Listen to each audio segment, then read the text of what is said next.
Buenos días, vamos a comenzar el tema de la clase de hoy, que es el sistema de transporte electrónico o también llamado cadena de transporte de electrones. Recuerden que ya vamos en la parte 17 de su guía de temas desglosados y pues estos son los puntos que vamos a abordar a lo largo de la clase de hoy.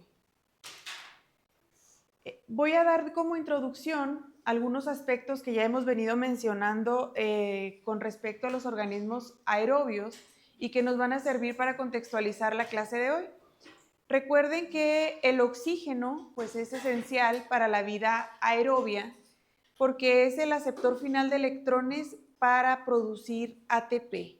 Y esto se logra a través de la cadena de transporte de electrones que se vincula posteriormente con la fosforilación oxidativa. La clase de hoy es cadena de transporte de electrones, la de mañana es fosforilación oxidativa. Y nos dice que se requiere directa o indirectamente en más de 1000 reacciones bioquímicas que no ocurren en condiciones anaerobias. Entonces el oxígeno es un elemento esencial para nuestro metabolismo. ¿Cuáles son las ventajas que tenemos los organismos aerobios que utilizamos el oxígeno como aceptor de electrones? Pues las ventajas es que está disponible de forma abundante en la superficie terrestre. También el oxígeno difunde fácilmente a través de las membranas celulares y su estructura birradical le permite aceptar electrones con eficiencia. Acuérdense que el oxígeno pues es el oxígeno diatómico que nosotros conocemos como O2, ese es el que respiramos y ese es el que finalmente acepta los electrones que se transportan a través de las coenzimas que vienen de las reacciones catabólicas de nuestro organismo. ¿Cuál es la desventaja? Si el metabolismo del oxígeno genera especies reactivas del oxígeno que pueden dañar biomoléculas. Entonces, sí somos más eficientes cuando utilizamos el oxígeno porque nos permite obtener hasta 32 moléculas de ATP por molécula de glucosa, pero en ese proceso del paso de los electrones a través de los complejos de la cadena de transporte de electrones, pues se pueden formar especies reactivas del oxígeno, las cuales, si no están en un nivel adecuado, pues pueden originar daños a las estructuras celulares. Los organismos cuentan con mecanismos antioxidantes, que son básicamente enzimas que nos permiten a nosotros mantener los niveles de especies reactivas del oxígeno en niveles adecuados para la señalización celular, pero sin que causen daño a las biomoléculas. Entonces, de esa manera nosotros podemos aprovechar el oxígeno. Ustedes lo que ven en esta imagen, nada más para que no se me pase la explicación, es una imagen en donde nos recuerda que a través, esto morado que está aquí es la cadena de transporte de electrones o representa lo que hace la cadena de transporte de electrones y nos recuerda cómo es que se complementa la cadena de transporte de electrones con la síntesis de ATP que está representada acá. Aquí están las moléculas de ATP. A través de la cadena de transporte de electrones hay un bombeo de protones hacia el espacio intermembrana, hacia el espacio intermembrana y luego hay un regreso de estos protones que es lo que hace que se sintetice ATP. El oxígeno que anda por aquí es el aceptor final de electrones, pero en este mecanismo pues puede haber la generación de estas especies reactivas del oxígeno y en condiciones normales nosotros tenemos suficientes antioxidantes para poder eliminarlas o revertir su toxicidad para que no generen daños a las estructuras celulares.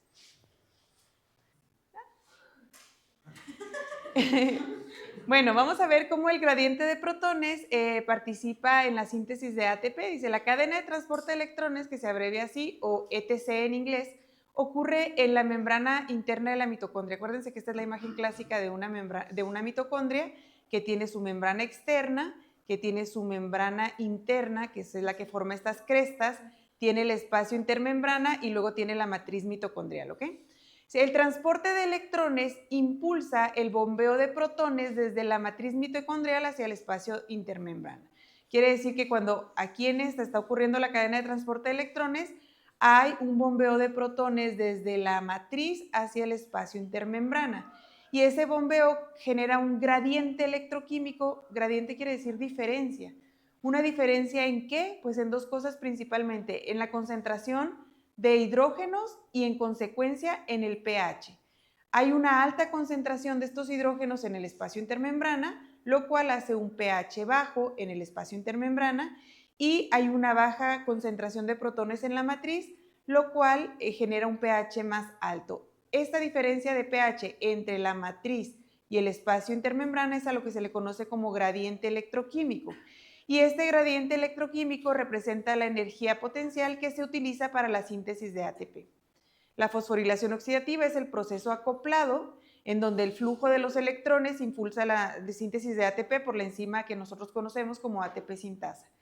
Y esto se conoce como teoría del acoplamiento quimiosmótico, que si bien va a ser la clase ya más detallada mañana, hoy sí quiero que desde el principio nos quede claro cómo es que estamos vinculando el paso de esos electrones con la cadena de transporte, con la síntesis de ATP. La cadena de transporte de electrones inicia con la oxidación del NAD o del FAD generados tanto en la glucólisis como en el ciclo de Krebs. El NAD transfiere electrones al mononucleótido de flavina, mientras que el FAD lo hace directamente a la coenzima Q. Los electrones fluyen a través de una serie de transportadores, que son citocromos, y el oxígeno molecular actúa como aceptor final de electrones, siendo reducido a moléculas de agua.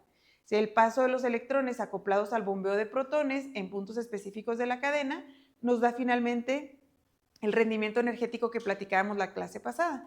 Por cada molécula de NAD que entrega sus electrones a la cadena de transporte de electrones, se generan 2.5 moléculas de ATP y por cada molécula de FAD, 1.5. Esta imagen es el resumen de la cadena de transporte de electrones del libro de Campbell.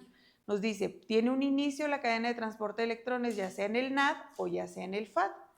El NAD le entrega los electrones al mononucleótido de flavina que está en el complejo 1 y de aquí pasan a la coenzima Q o ubiquinona. Y el FAD directamente se los entrega a la ubiquinona. Posteriormente de la coenzima Q o ubiquinona pues pasan al complejo 3, 4 y finalmente en el complejo 4 se pasan hacia el oxígeno.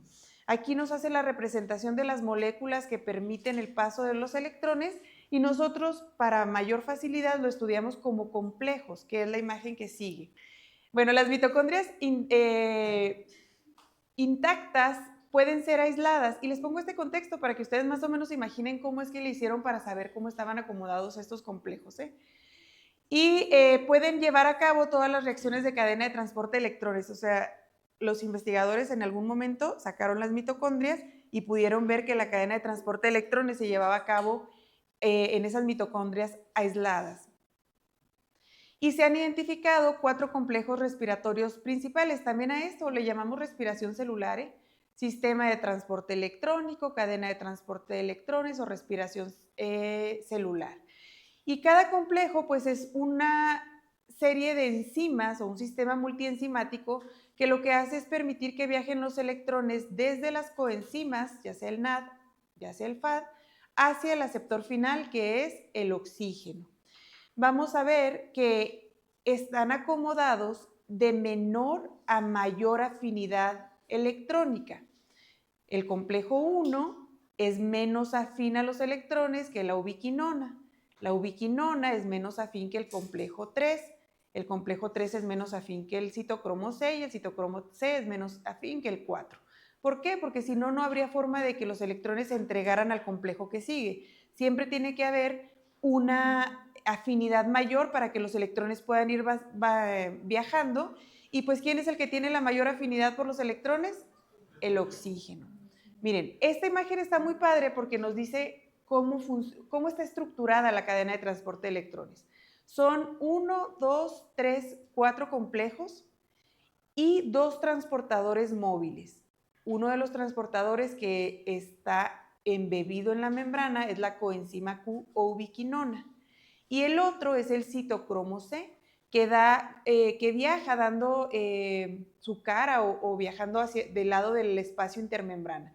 Esta es la membrana externa, este es el espacio intermembrana, los complejos dijimos que estaban en la membrana interna y esta es la matriz mitocondrial. La cadena de transporte de electrones, aunque nosotros la estudiemos como 1, 2, 3 y 4, no es una secuencia que va en ese orden. Quiere decir que no va del 1 al 2, del 2 al 3 y del 3 al 4, sino que tiene 2 puntos de partida. El 1, el complejo 1, recibe los electrones del NAD y el complejo 2 es la succinato deshidrogenasa, que es la enzima del ciclo de Krebs en donde se forma el FAD reducido. El orden del transporte de los electrones es del NAD al 1, del 1 a la ubiquinona, de la ubiquinona al 3, del 3 al citocromo y del citocromo al 4 y el 4 se los entrega al oxígeno. O del FAD a la ubiquinona, aquí en el complejo 2, o del complejo 2 a la ubiquinona, de la ubiquinona al 3, del 3 al citocromo C, del citocromo C al 4 y el 4 se los entrega al oxígeno. Ese es el paso de la cadena de transporte de electrones y nada más no se vayan con la finta de que es 1, 2, 3 y 4. Más bien 1 y 2 son dos puntos de inicio de la cadena de transporte de electrones. ¿Tienen dudas hasta aquí?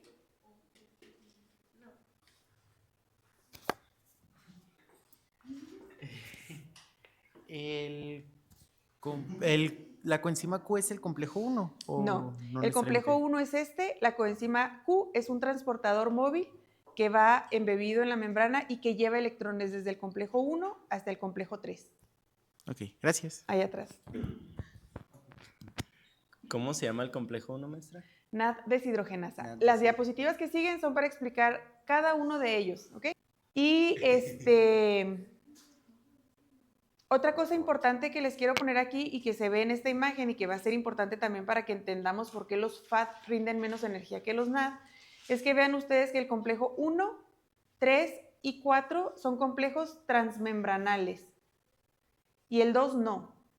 Y decíamos ahorita que estos complejos, cuando pasan los electrones por aquí, hasta llegar al oxígeno, permitían el bombeo de protones desde la matriz hacia el espacio intermembrana. Los únicos complejos que pueden bombear protones son los que son transmembranales, o sea, el 1, el 3 y el 4. Y el 2 no puede bombear protones, ¿ok? Porque este no atraviesa la membrana. Esta es la imagen de cómo se organizan los complejos, que está un poco más detallada, porque como veremos ahorita en cada uno de los complejos, adentro de ellos, digamos que hay elementos que pueden permitir ese transporte de electrones. Y lo que nos explica esta imagen, pues son los dos comienzos. Miren, aquí está el del NAD, que pasa al complejo 1 y luego a la coenzima Q y luego al complejo 3 y luego al citocromo C y luego al complejo 4, para que finalmente el oxígeno, aquí está, el oxígeno lo reciba y forme moléculas de agua. O el otro inicio, que esta es la reacción del ciclo de Krebs, de succinato a fumarato, en donde el FAD se reduce a FAD reducido y le entrega después sus electrones a la coenzima Q y luego ya sigue este circuito. Ustedes ven muchas flechitas aquí azules y rojas porque nos habla de los elementos internos que tiene cada uno de estos complejos. Ahorita los vamos a ver uno por uno. Pero esta imagen nos ayuda a entender que lo que está ocurriendo a lo largo de todo este caminito, ya sea hacia acá o ya sea hacia acá, es que las moléculas que participan adentro de los complejos o las moléculas que transportan de un complejo a otro, como la coenzima Q y el citocromo C, van a existir en dos formas siempre, oxidadas y reducidas, oxidadas y reducidas, oxidadas y reducidas, oxidadas y reducidas, oxidadas y reducidas. ¿Cuándo están reducidas? Pues cuando reciben los electrones. ¿Cuándo se vuelven a estar oxidadas? Cuando los entregan a la siguiente molécula. Y a través de todos estos, pues es que van pasando los electrones que venían desde el NAD hacia cada uno de estos complejos y finalmente el oxígeno es quien los recibe. ¿Ok? ¿Preguntas? Entonces vamos a empezar. Complejo número 1. Se llama NAD coenzima Q oxidorreductasa. También lo pueden encontrar como NAD deshidrogenasa. Y lo que hace este complejo es transferir electrones desde el NAD reducido a la coenzima Q o ubiquinona. Estos son sinónimos. Ustedes lo van a encontrar como ubiquinona, como coenzima Q, como CoQ o a veces les ponen como UQ. Este es el complejo proteico más grande de la membrana interna de la mitocondria. Está gigantesco este complejo. Y contiene más de 40 subunidades, incluyendo el mononucleótido de flavina y varios centros de hierro y azufre. Aquí está la estructura del mononucleótido de flavina y aquí en esta imagen están representadas las formas en las que se pueden encontrar en este complejo los centros de hierro y azufre. Tanto el mononucleótido de flavina como los centros de hierro y azufre pues pueden recibir y entregar electrones. Entonces del NAD se pasan al mononucleótido de flavina, lo oxidan, pero este se los regresa o más bien los transfiere a los centros de hierro y azufre Y el hierro que está aquí puede estar oxidado o reducido y de esa manera ir transportando o ir cambiando de estado de oxidación hasta que finalmente pasen esos electrones hacia la coenzima Q. La coenzima Q, cuando no tiene electrones, está reducida, está oxidada, cuando los recibe, está reducida. Nos dice que el mononucleótido de flavina actúa como la primera coenzima que acepta los electrones del NAD y la ubiquinona acepta esos electrones convirtiéndose en ubiquinol, que es la ubiquinona o la coenzima Q reducida. Por eso ustedes la van a encontrar diferenciada con esta H2. Cada paso de la transferencia incluye la oxidación y reducción del mononucleótido de flavina, de los centros de hierro de azufre y también de la coenzima Q. En la imagen que nos presenta Maki, ahorita la vamos a ver, nos dice más o menos cómo está ese circuito ya de manera amplificada, pero yo aquí antes les muestro las dos estructuras o las estructuras de la coenzima Q. Esta es la imagen del libro de Campbell, esta es la imagen del libro de Maki.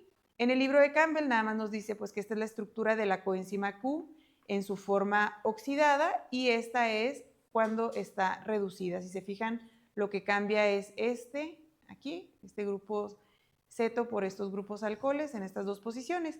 Y Maki nos explica que este coenzima Q no solamente existe en dos formas, en la oxidada y en la reducida, sino que hay una tercera forma de la ubiquinona que se le denomina ubicemiquinona o semiubiquinona, que digamos que no está ni completamente reducida ni completamente oxidada. Para que ocurra el cambio de la ubiquinona oxidada a la reducida, tiene que haber dos electrones que se entreguen a esta ubiquinona y cuando solamente carga uno, le llamamos semiubiquinona. Para lo que estamos viendo del complejo 1, pues solamente vamos a ver a la oxidada y a la reducida, porque del NAD se van a ir dos electrones finalmente a la ubiquinona. La ubiquinona va a llegar oxidada, va a agarrar esos dos electrones y luego va a salir reducida.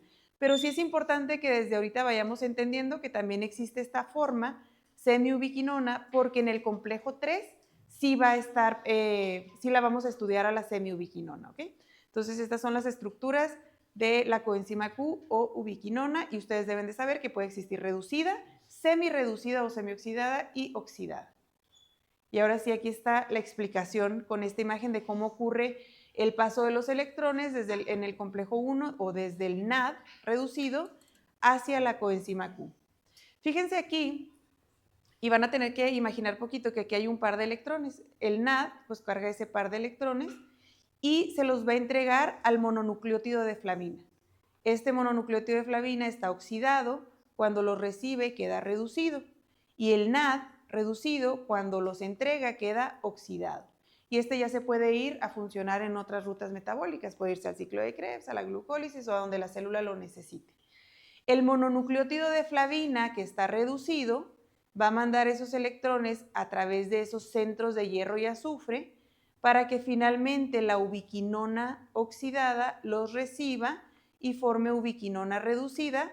Y yo sé que esto está hasta acá. Después hay otra serie de centros de hierro y azufre y nos está señalando cómo estos electrones van viajando a través de estos centros de hierro y azufre. Y aquí está cómo la ubiquinona oxidada, cuando los recibe, queda como ubiquinona reducida. Esta, que ya trae el par de electrones, es la que se va al complejo 3, a entregarle esos electrones al complejo 3. Si ustedes leen el libro, dice que no estamos todavía o que no conocemos con toda la exactitud cómo es que viajan por aquí adentro. O sea, los experimentos que hasta la fecha hemos conseguido no nos logran dar el orden preciso de los pasos, pero ustedes sí deben de saber que hay moléculas adentro de estos complejos que pueden estar oxidadas y reducidas, que son el mononucleótido de flavina y los centros de hierro y azufre, y que finalmente permiten que de manera interna viajen estos electrones hasta su aceptor, que es la ubiquinona, para formar ubiquinona reducida. Esta ya puede moverse a través de la membrana para irlos a entregar esos electrones al complejo 3. Cuando nosotros hacemos este transporte de electrones en el complejo 1, se bombean protones hacia el espacio intermembrana. Esos protones son los que finalmente crean ese gradiente de pH que va a hacer que funcione la ATPasa, ¿ok? Entonces, desde aquí en cada complejo que yo les explique, les voy a estar poniendo cuántos protones, se transfieren hacia el espacio de intermembrana para que luego sean útiles para la síntesis de ATP. Entonces, el complejo 1 que recibe electrones del NAD bombea 4 protones por cada molécula de NAD o por cada par de electrones que pasan a través de él. ¿Dudas de este complejo?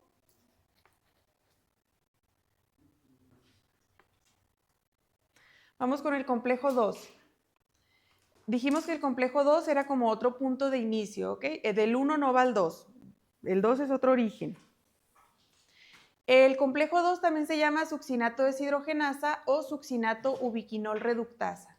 Esta es la enzima del ciclo de Krebs, la que convierte succinato en fumarato.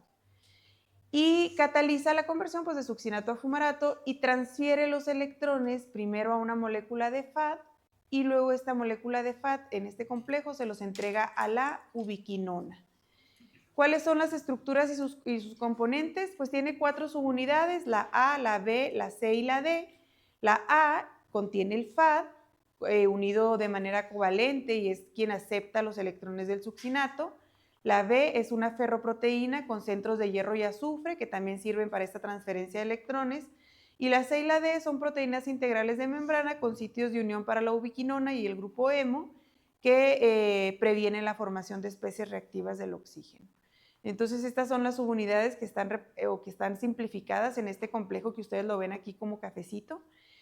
Y algo específico de que ya habíamos dicho que ahorita que les presenté la cadena completa, es que como no es transmembranal, este complejo no bombea protones, a diferencia del complejo 1, 3 y 4. Se los pongo en rojo y en amarillo para que no se les olvide. Este no bombea protones y su objetivo es transferir los electrones del fumarato que estaban en el succinato hacia el FAD y luego hacia la ubiquinona. ¿A dónde se va a ir la ubiquinona? Hacia el complejo 3. Ajá. Entonces va a haber ubiquinonas viajando desde los complejos 2 y desde los complejos 1 hacia el complejo 3.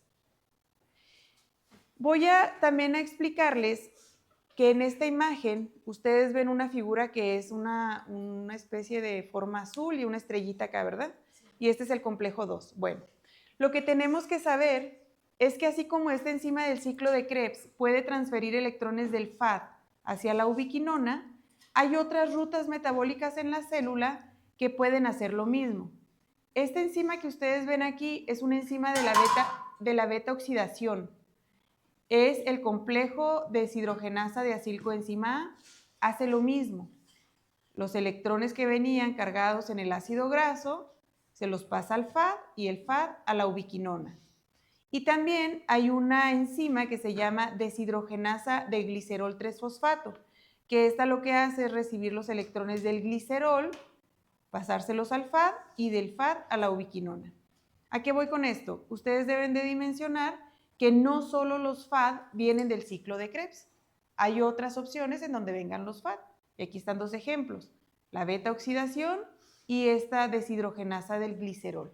Las 3 pueden entregar los electrones de los FAD a la ubiquinona y viajar hacia el complejo 3. Aunque a nosotros nos enseñan la cadena de transporte de electrones solo con el complejo 2, ustedes deben de saber que también hay otros que pueden llegar a este punto y entregar el FAD. En el caso de los NAD, el complejo 1 recibe los NAD de donde vengan. ¿Okay? No está anclada a ningún sitio. Dime. ¿Es importante aprendernos las subunidades del complejo 2? Sí. O sea, me da miedo cuando me preguntan eso porque no quiere decir que va a venir en el examen, pero pues es importante. Ajá. Ok, gracias. Una duda. Ajá.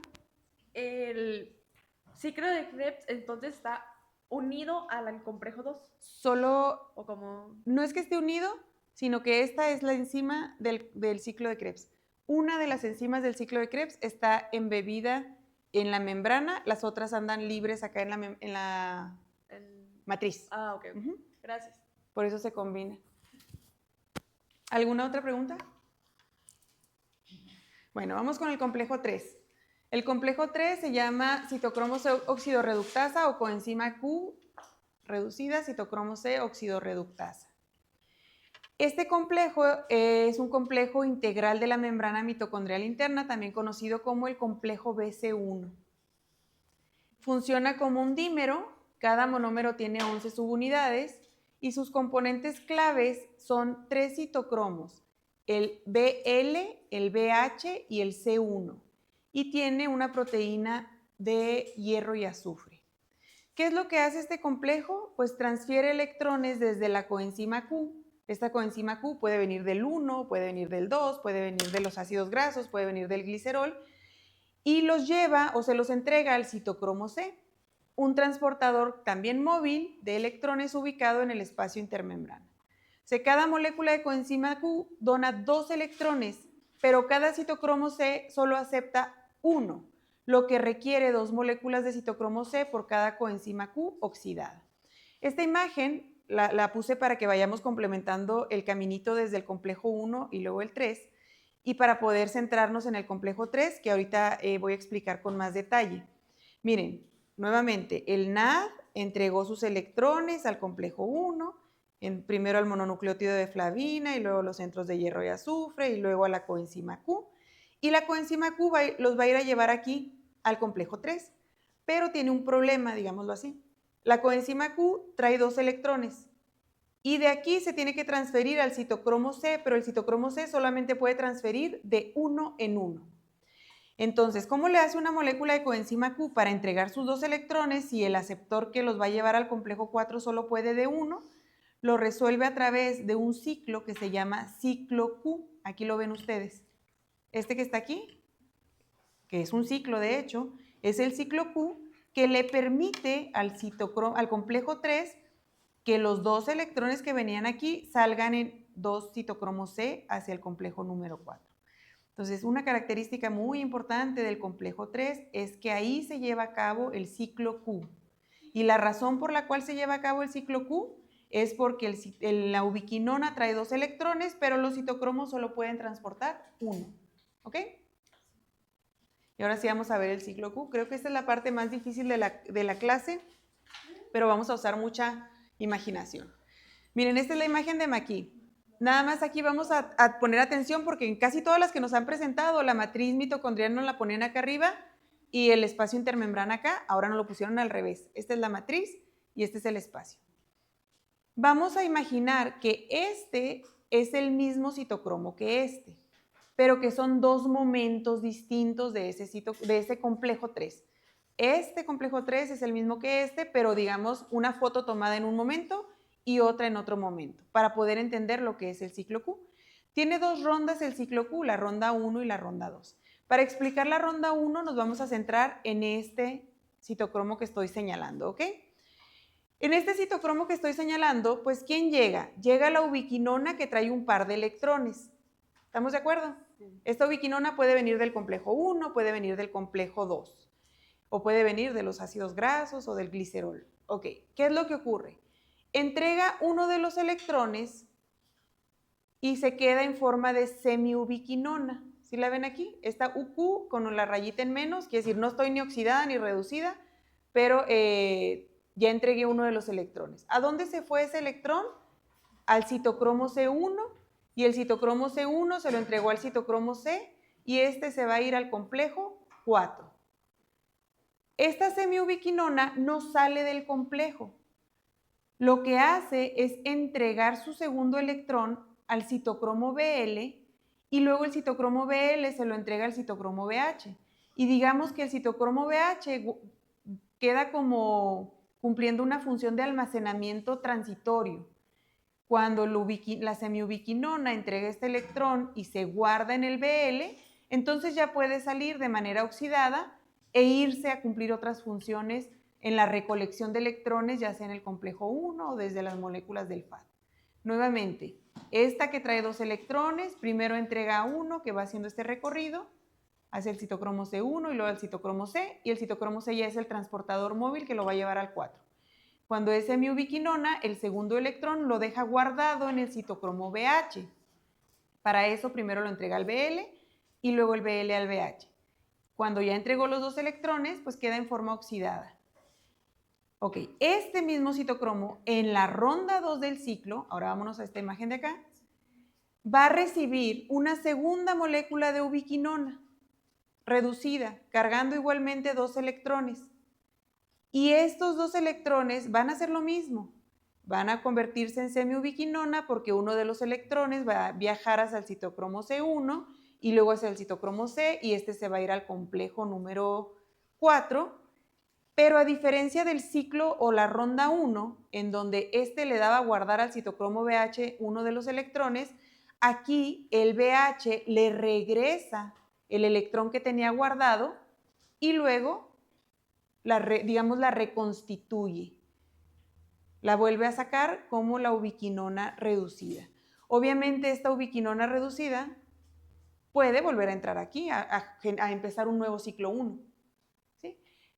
En este ciclo o en esta serie de ronda 1 y ronda 2, en total van a entrar 2 moléculas de ubiquinona reducida, pero solamente se va a gastar una, porque la otra pues sale regenerada. Y digamos, en la ronda 1 nada más se queda guardado uno de los electrones que no se pudo ir en el citocromo C, y en la ronda 2 se va el segundo electrón y se reconstituye la semiubiquinona de la segunda molécula de ubiquinona reducida que permitió que viajara este segundo electrón y pues quedan regeneradas. ¿Dudas?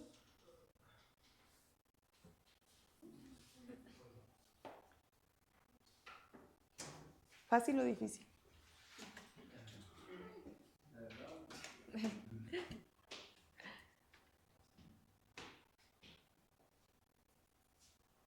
Cada ronda del ciclo permite el bombeo de 2 protones hacia el espacio intermembrana. Por lo tanto, por cada par de electrones que puede venir de una molécula de FAD o de NAD, se bombea o este complejo bombea 4 protones, igual que el complejo número 1, el complejo número 3 bombea 4 protones, nada más que digamos que lo hace en 2 pasos.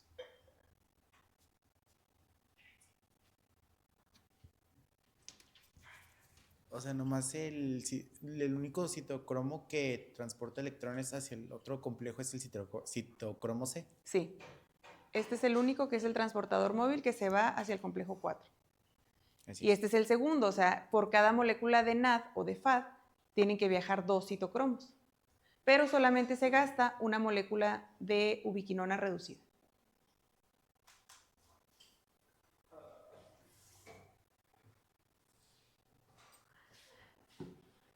Ay, tiempo. ¿A dónde voy? Ya ando escribiendo otra vez, ¿va? Esperen.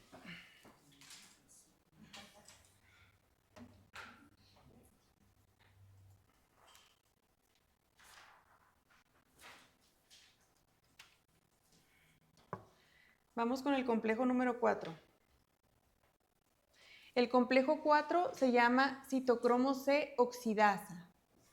Este es el último de la cadena de transporte de electrones y lo que va a hacer es transferir los electrones que vienen cargados en citocromos hacia el aceptor final, que es el oxígeno, para formar moléculas de agua.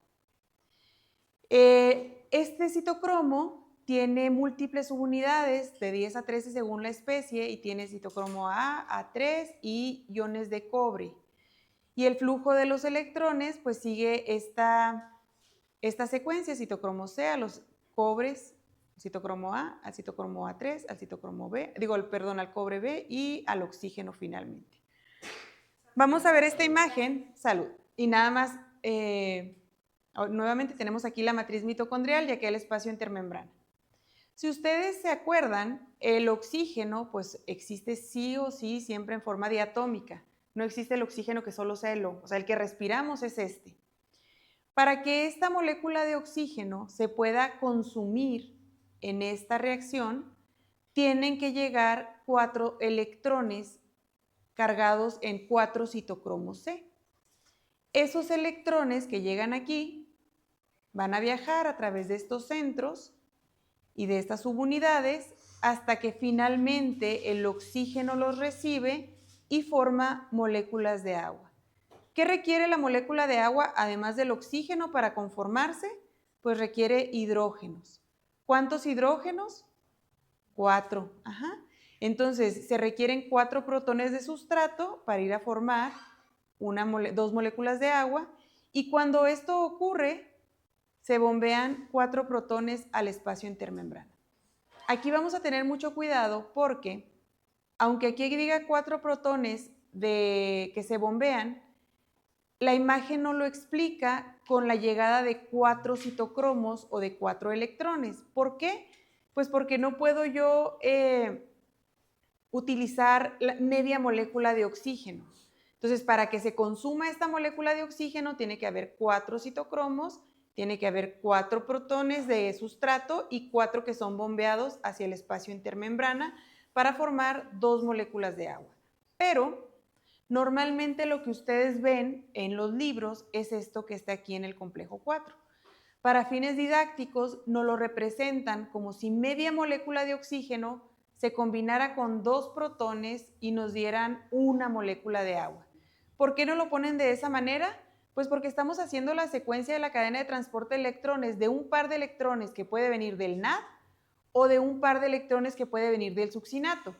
Entonces aquí van 2, recorren 2, 2, 2, 2, y para que sean 2 los que se ocupen aquí, pues didácticamente nos dicen que es media molécula de oxígeno más esos 2 electrones más 2 protones que forman una molécula de agua. Aunque en la imagen previa ustedes vieron que nos ponen 4 para formar 2 moléculas de agua, que es lo que realmente ocurre en nuestra célula, en términos didácticos, así es la forma más común en la que ustedes van a encontrar representada la cadena de transporte de electrones, porque estamos estudiándola desde el paso de estos 2 electrones que venían del NAD o del FAD, ¿ok?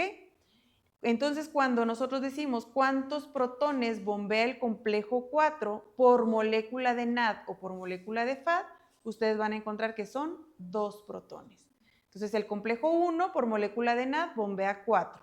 El complejo 3 por par de electrones, ya sea que vengan del 2 o del 1, bombea 4. Y el complejo 4 bombea 2 por cada par de electrones para formar una molécula de agua. Cuando nosotros retomamos la estequiometría de cuántos protones bombea cada uno de los complejos, que esto nos va a servir para conectar con la clase que sigue, nos dice, o yo les anticipo, que esta ATP sintasa que ustedes ven aquí funciona cuando se crea este gradiente. Es decir, nosotros estamos obteniendo y obteniendo y obteniendo energía, o requiriendo energía, hacemos el ciclo de Krebs, se generan muchos NAD, se generan muchos FAD, y está esto pase y pase y pase y pase por aquí hasta que el oxígeno los consume, y al tiempo que pasan por aquí, se bombean protones hacia acá, y se crea ese gradiente. Miren, aquí hay signos de más que me representan ese gradiente o esa diferencia. Acá hay signos de menos. ¿Por qué se crea ese gradiente? Porque se están pasando cargas positivas hacia el espacio intermembrana.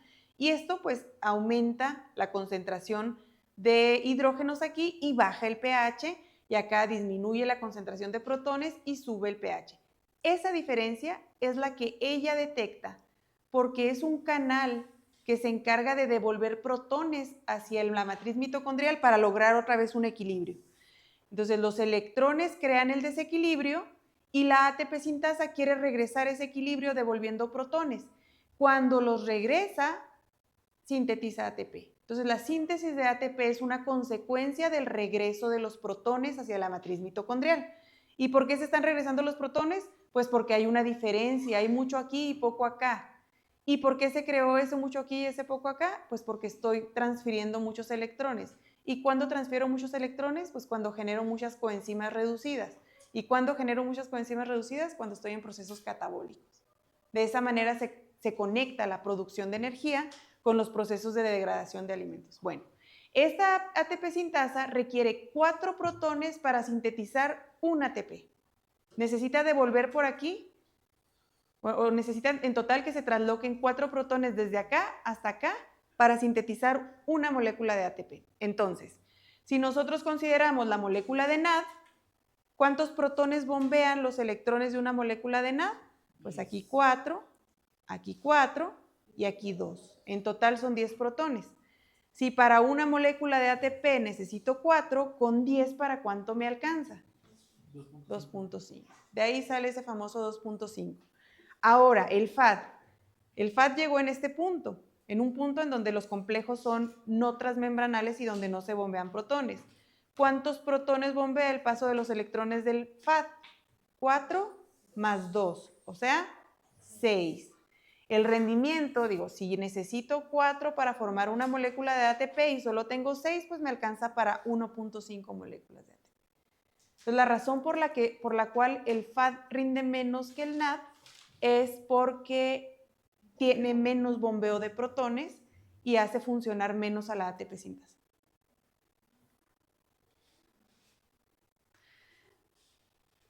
Voy a platicarles que hay algunos inhibidores de la cadena de transporte de electrones que nosotros incluso podemos estar con algunos en contacto y que nos pueden generar problemas porque bloquean la cadena de transporte de electrones y en consecuencia disminuyen la producción de ATP. Provocan la acumulación del NAD reducido, del FAD reducido y detienen la fosforilación oxidativa. Y aquí están algunos, miren. Rotenona, amital y piercidina que bloquean al complejo 1. Son moléculas que llegan y bloquean su trabajo. La antimicina A bloquea el complejo 3. Y luego el famoso cianuro y el monóxido de carbono, la sida, bloquean al complejo 4. Si bloquean al complejo, le impiden a la célula sintetizar ATP. Y si una célula no tiene ATP, muere. Entonces, por ejemplo, en el caso de las intoxicaciones con cianuro, está constantemente el cianuro bloqueando al complejo 4, no puede producir energía a la célula y entonces pues muere la célula.